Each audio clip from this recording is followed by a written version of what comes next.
Je vous propose maintenant que nous regardions un petit peu ce que vous avez pu mettre dans le tableau. Encore une fois, j'ai conscience que ce texte était un petit peu long, mais comme nous avions pratiqué de la même façon sur les textes précédents, je pense que vous avez été capable de le faire. Et si vous avez eu des difficultés sur certaines cases, ce n'est pas grave, nous allons regarder ensemble. Alors, je vous demandais dans la première colonne du tableau de me parler donc de la situation géographique et de la végétation et des animaux. La situation géographique, la réponse était très rapide. Hein, en jaune, on vous dit que c'est une île. Comme d'habitude, vous avez remarqué qu'Ulysse, de toute façon, passe son temps aller d'île en île.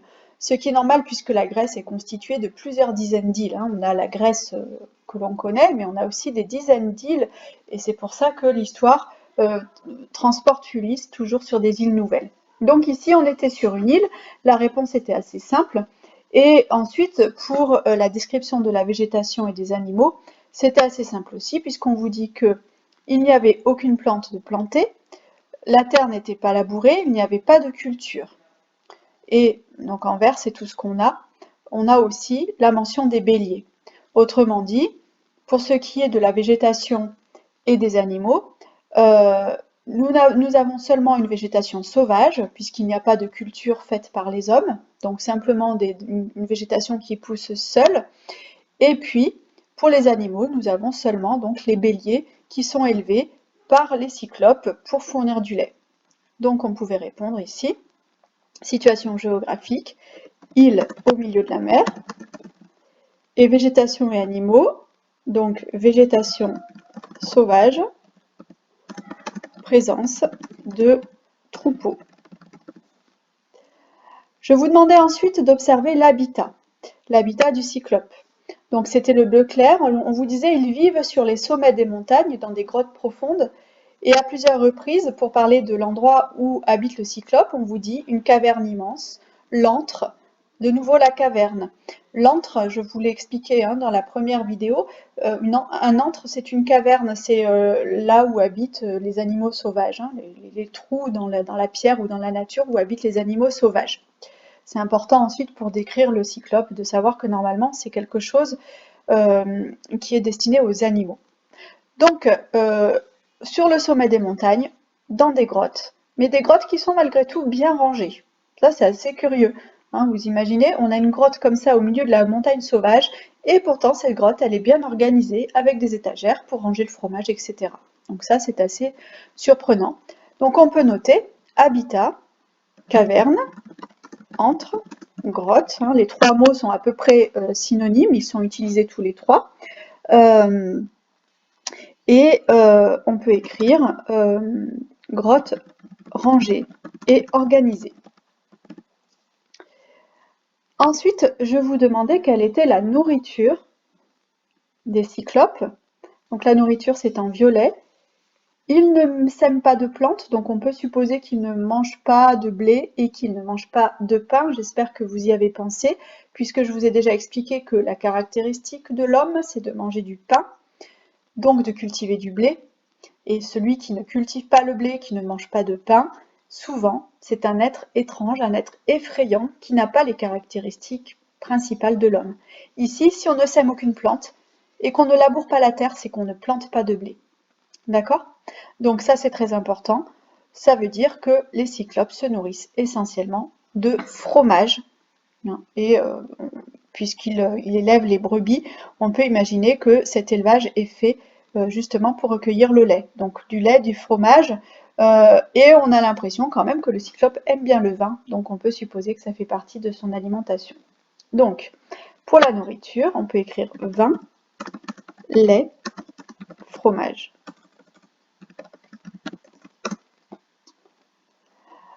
Ensuite, je vous demandais de me décrire l'organisation. Alors là, c'est assez intéressant. En bleu, on peut voir que ces hommes vivent sans loi. Ça, c'est très important. Ils vivent sans loi, ils n'ont pas d'assemblée pour tenir conseil ou pour rendre la justice. Hein, nous, par exemple, dans notre société, les hommes politiques se réunissent, ils font des assemblées pour voter les lois, pour décider des futures lois qui pourront être votées, pour décider aussi on se réunit pour juger les gens qui ont fait des erreurs. Ici, il n'y a aucune assemblée. Pas d'assemblée, pas de loi et pas de navire. Autrement dit, pas de contact avec les autres peuples. D'accord? Donc ça, c'est également très important, puisque cela signifie quand même que c'est un peuple qui se rapproche un petit peu de la vie animale. On n'a pas de rapport avec les autres sociétés, on n'a pas de loi, on n'a pas de justice. Et un petit peu plus bas, on se rend compte en plus que ces cyclopes n'ont pas de religion, puisqu'ils ne respectent pas les immortels, ils ne respectent pas les dieux, ils n'ont pas peur des dieux. Et ça aussi, c'est une caractéristique des mortels, c'est d'avoir peur, de craindre et d'honorer les immortels, les dieux. Ici, les cyclopes n'ont pas peur des dieux. Et enfin, on peut constater qu'il n'y a pas d'action collective. Regardez, le cyclope appelle ses camarades, qui de loin lui disent « mais qu'est-ce qui t'arrive ?» et qui finalement ne vont pas chercher à comprendre davantage et qui lui disent « écoute, puisque personne ne t'embête, reste tranquillement chez toi en fait. » Donc on voit bien ici que lorsque le cyclope a besoin d'aide, il n'y a absolument aucune action collective pour aider Polyphème. Donc beaucoup de choses à noter sur l'organisation de cette société des cyclopes. Hein. On peut noter pas d'assemblée et pas de loi, donc pas de justice. Donc vous voyez ici qu'on est très loin d'une société organisée. Pas d'échange avec les autres cités. Pas d'action collective commune, donc pas d'action commune. Et pas de respect des dieux. On va mettre pas de religion. Donc vous voyez qu'ici, par rapport à la société grecque que vous avez étudiée, je crois, en histoire, on est très loin de la société d'Ulysse.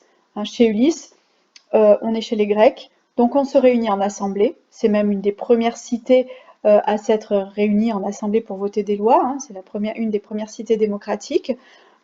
Donc pas de loi, pas de justice. Ulysse, lui, il est toujours en train d'échanger avec les autres cités, ne serait-ce que pour combattre d'ailleurs. Hein. Les cyclopes ne le font pas. Dans la société grecque antique, on travaille ensemble, on fait avancer la cité ensemble, on se concerte, on discute pour savoir ce qui est bien pour la cité. Et surtout, on a un très fort sentiment religieux, on a des temples, des prières, des rituels, des cérémonies religieuses très fréquentes, ce que n'ont pas les cyclopes. Donc on voit ici que cette organisation est vraiment très différente de l'organisation des hommes de l'Antiquité grecque, et même de la nôtre d'ailleurs. Je vous demandais ensuite quelles étaient les activités du cyclope.